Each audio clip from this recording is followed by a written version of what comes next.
حياكم الله من جديد. أكشن مع وليد. 48 ساعة وتنطلق الجولة 23 لدوري روشن، ولكن قبلها خلنا نتذكر نتائج الجولة 22 كيف كانت. الضمك فاز على التعاون 2-1 بنفس النتيجة. الحزم فاز على الأخدود، والقادسية عبر نيوم 1-0. في ثاني أيام الجولة الأهلي فاز على الشباب 5-2، الهلال فاز وواصل الصدارة أمام الاتفاق 2-0، والاتحاد فاز على الفيحاء 2-1.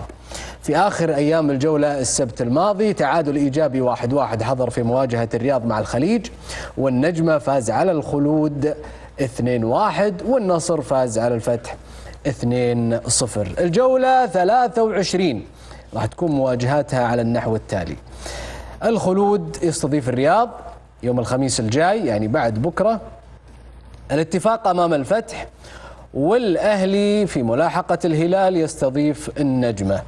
يوم الجمعة الأخدود أمام القادسية، والتعاون مع الفيحاء، والشباب يحل ضيفا على ضمك في ملعب المحالة في أول محطات واختبارات ومهام بن زكري مع الفريق.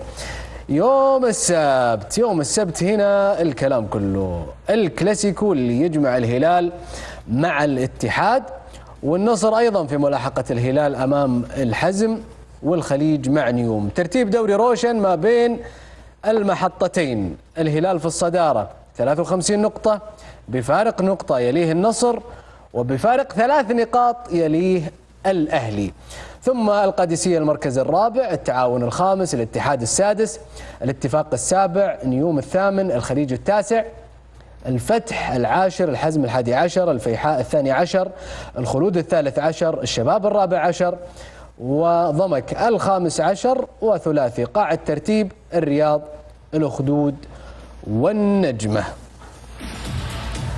أبو بدر ناصر الهويدي، يعني مهمة المتصدر صعبة مقارنة ما بين مهمة ملاحقيه. الأهلي راح يواجه النجمة والنصر مع الحزم. أولا الكلاسيكو، الهلال في صدام الاتحاد. مباراة في الجولة، مباراة بالتأكيد حتكون صعبة. اليوم الاتحاد استفاق كثير من سباته في الفترة اللي راحت.